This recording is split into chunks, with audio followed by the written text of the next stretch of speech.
I am standing in the beautiful, what I call an urban nursery called Garden Fever, and we are talking about today about some special annuals because, you know, I think as gardeners, we always think of that annuals as that big flush of petunias or impatiens, but you have a selection here of some really unique, fun stuff. So let's jump right in and talk about them. Yeah, well, size does matter when it comes to annuals, and because they have to make a big impact and they have to do it quickly.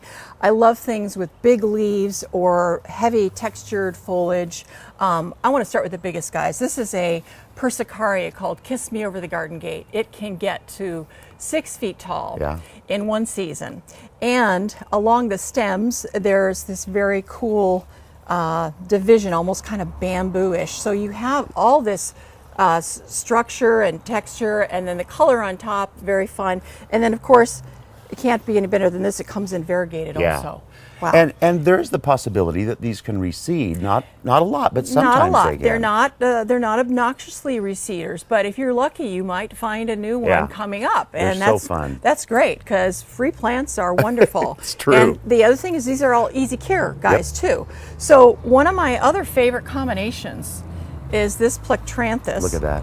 Really, really beautiful texture.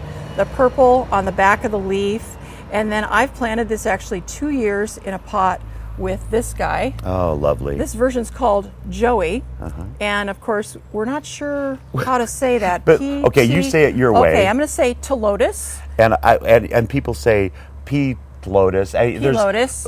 Our agreement is we're going to agree that it's kind of a dead language. So however, as long as we know what we're talking about, as long as we can figure out where it is in the nursery to get it, and I'll just call it Joey. But beautiful plumes that come up at the top, and those will get like double in that size, and so you have that color combination. Absolutely that's really great. Beautiful. And Plectranthus, this is another one.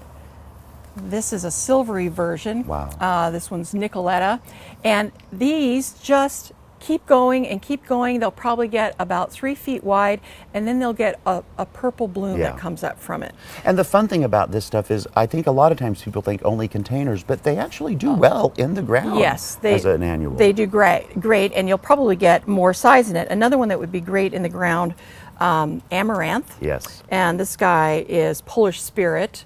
This has got a lovely little plume coming up there. Now that, again, is going to be, this is a little baby one. That's going to be at least 8 inches tall and wide. And so you have this texture of the fuzzy little burgundy guy. Such a great family of plants, too. This? Absolutely. There's just beautiful blooms on them. The last one I really want to talk about, nobody really knows about this anymore. All of these plants actually have been around for a long time, but things come in and out of fashion. This is Limonium, blue sea statice.